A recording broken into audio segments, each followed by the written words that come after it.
After birth, this baby whispered words the doctor was shocked when he understood them.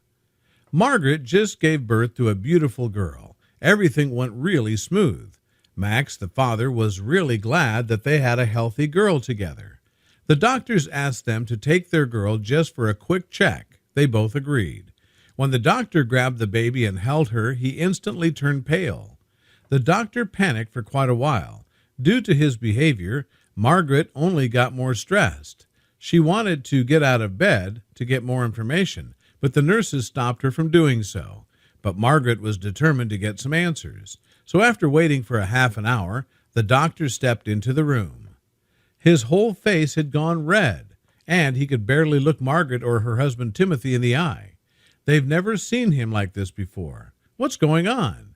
When he finally starts to talk, all he can do is stutter. I'm so sorry. Margaret's eyes go wide and fill up with tears when her doctor speaks those dreadful words. I've made a big mistake. But what mistake had the doctor made, and what did the baby whisper? After 3 years of trying to get pregnant, Margaret and her husband Timothy were prepared to hear the doctor say, I'm sorry, one more time. They had already started to think that they were not having any children of their own. So when they found out she was pregnant, it was like a dream come true for both of them. Both Timothy and Margaret had undergone all kinds of tests to see if science could tell them what was wrong. After so many attempts, the only plausible explanation suggested that there was something wrong with them. Luckily, this was not the case. The doctor was waiting for them to deliver some good news on the next checkup. The doctor greeted the couple and said, Margaret, you're not having a child. You're having twins. She and Timothy just couldn't believe it. They had never given up hope, of course, but they were prepared to receive the same bad news. Tim, tell me this is not a dream, said Margaret, squeezing her husband's hand. It just seemed too good to be true. And it probably was. Getting pregnant was not the only difficulty the couple would face. 1 month before giving birth to her twins, Margaret was watching TV when suddenly she started to experience painful stomach cramps. At least that was how she could best describe it, since she had no actual idea what was wrong with her. Nervous that something might be wrong with her babies, she called Timothy and told him she was feeling the worst abdominal pain she's ever had. He rushed to their home to pick her up. They had decided to pay the doctor an extra visit so Margaret could describe her symptoms, hoping that he knew what was going on. They just prayed it was nothing serious. As they approached the hospital, they realized the long queue to enter the parking lot. Timothy decided to leave Margaret by the entrance while he managed to find a spot. He was just in time to catch his wife on her way to the doctor's. It was a bad time. The small hospital was swamped, and their doctor had to see Margaret at his lunch break due to his busy schedule. The doctor was a bit agitated and in a rush. Margaret described all her symptoms and worries while he was listening to the abdomen with a stethoscope. After pressing some parts of her abdomen with his fingers, the doctor concluded that there was nothing to worry about. He was quite certain that the stomach cramps may have been caused by food poisoning or stress. Of course, he was her doctor and she wanted to trust him, but it felt as if he was more concerned about his lunch than her almost unbearable abdominal cramps. How could he have possibly made a good assessment of her situation in just a few minutes? Could he have actually known if there was something wrong with the babies just by pressing the abdomen and listening through a stethoscope? Knowing there was not much they could do, they decided to go home and trust the doctor. Timothy went to get the car while Margaret waited for him just a few steps away from the door. She had entered before. He had parked the car on a nearby street, so he would be back soon. During all this time, Timothy started to feel better about the doctor's diagnosis. There was no reason at all to doubt the doctor's words.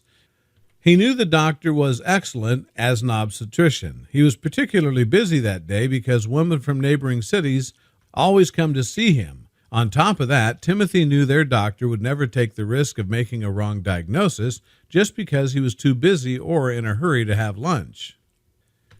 Margaret decided that she would not go to the hospital this time. She would try to reach her doctor on the phone. She did not have to wait for that much. When the doctor picked up and heard the same woman's symptoms, he tried to calm her down. He insisted on stress being the cause of all her pains, but the day Margaret was expecting to give birth, the pains suddenly stopped. Back at home, the couple did what any other couple would: search for information. They found plenty of websites. They felt at ease as they read it was normal for the actual date of the birth to differ from the expected one. However, their worries started to increase as they learned it was definitely uncommon to go past the due date for multiple weeks with no signs of going into labor. By this point, Margaret and Timothy were on the phone with the doctor daily, and while he had tried to comfort them for the first 2 weeks, he was seemingly starting to worry a bit himself. Of course, he knew gestation may extend a couple days beyond the expected date of delivery, but Margaret had gone past her due date more than 3 weeks. Did he miss anything when Margaret reported those stomach pains? Had he followed the standard procedure, auscultation and palpitation, and found nothing strange? But the woman's prolonged pregnancy was raising serious doubts as to his diagnosis. He had actually missed something. What were the consequences of his possible mistake? However, there was something he could do. The doctor was then a bit more worried. With no hesitation, he contacted Margaret to check on her. The pain hadn't returned, so that was a good sign. What was not a good sign was the fact that she hadn't gone into labor, so the doctor gave her some tips on how to induce labor naturally. But when nothing worked, she remembered there was something she hadn't tried yet. One of the natural ways to induce labor, the doctor mentioned, was to make love. But with all the worries Margaret was having, making love was the last thing she wanted to do. Timothy was very supportive and wanted the best for his wife and their twins. They had tried everything but having sex. But when Timothy finally convinced her, it would turn out to make all the difference.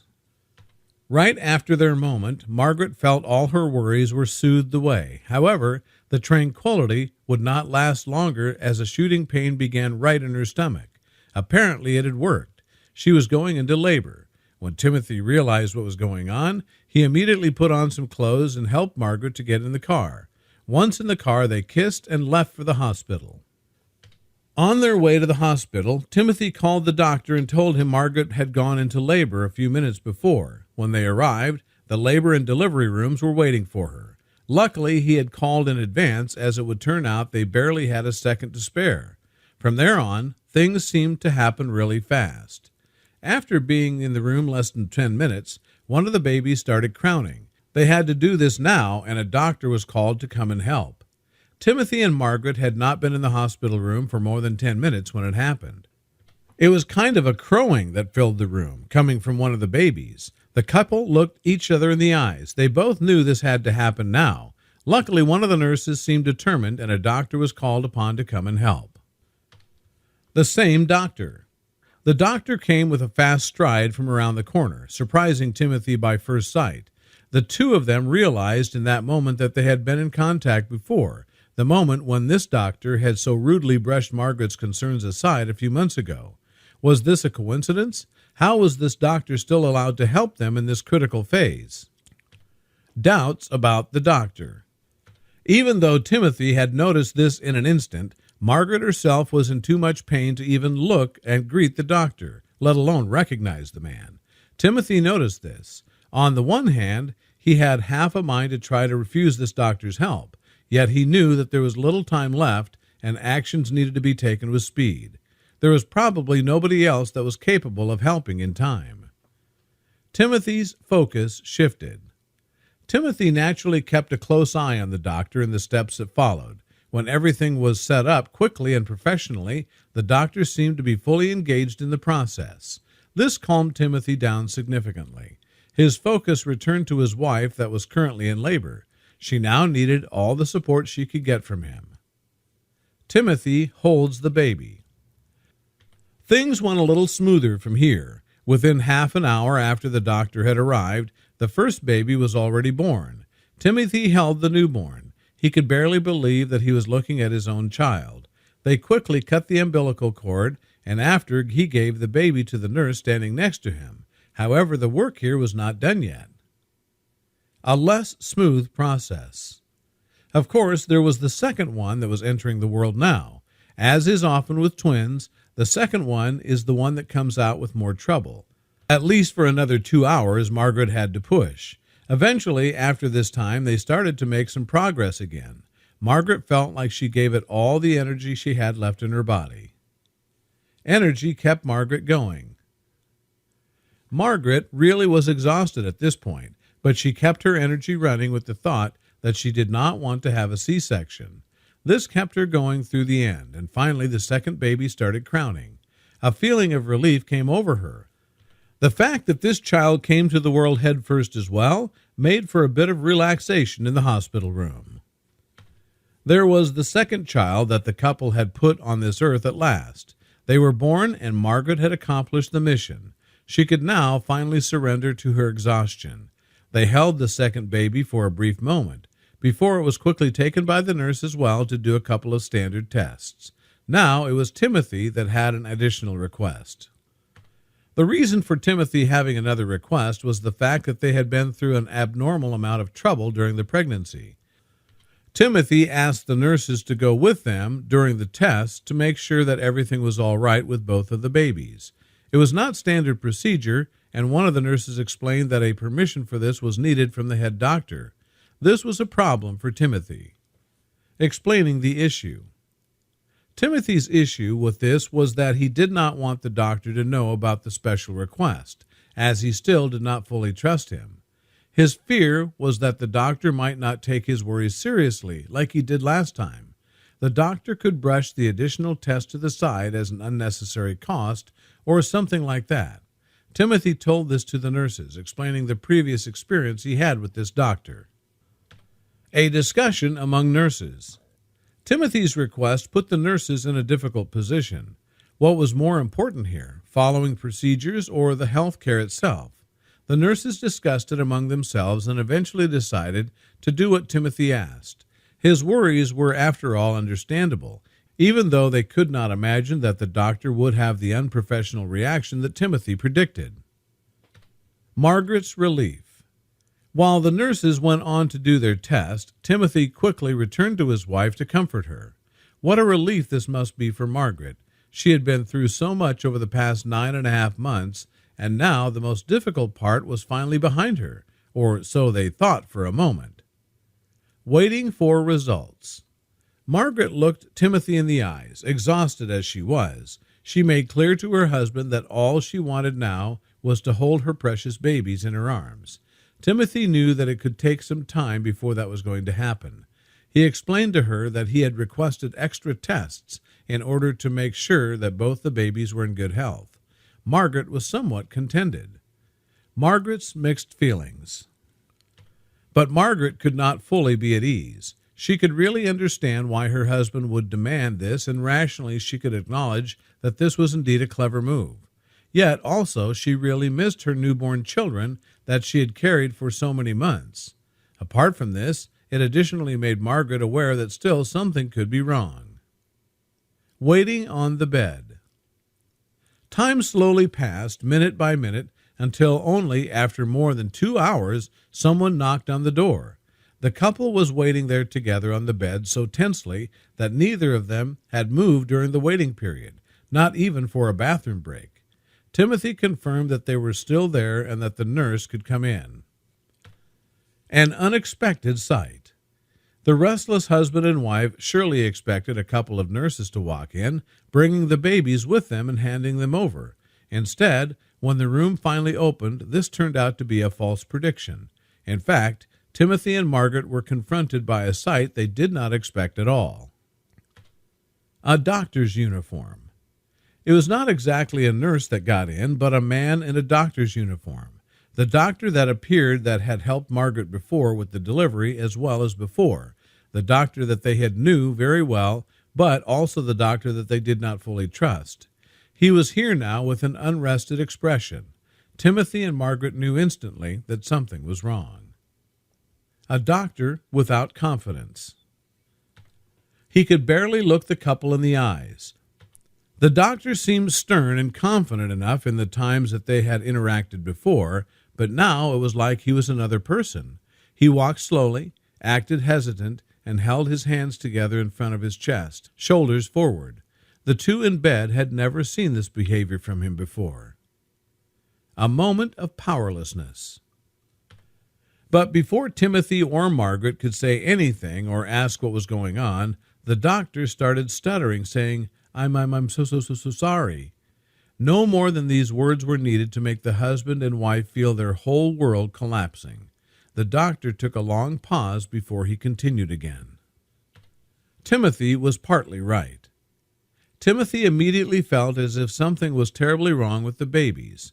How could it be? The extra tests were just requested to be extra sure. It turned out that Timothy was only partly right. The checkup resulted in the conclusion that the twins had caught a bacteria during Margaret's pregnancy. The doctor announced this with a terribly serious tone.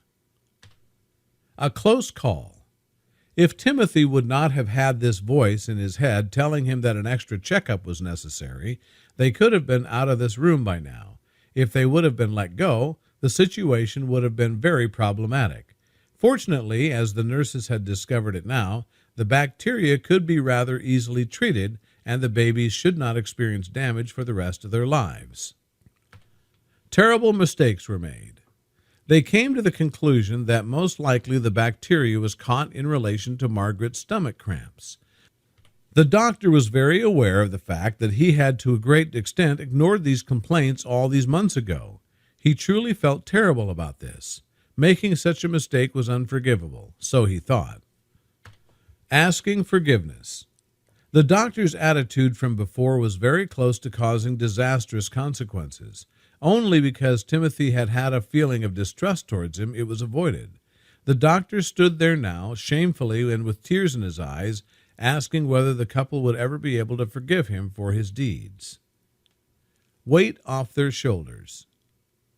One might expect that Timothy and Margaret would have a problem forgiving the doctor. Instead, they were just over the moon that their baby twins were healthy and unharmed.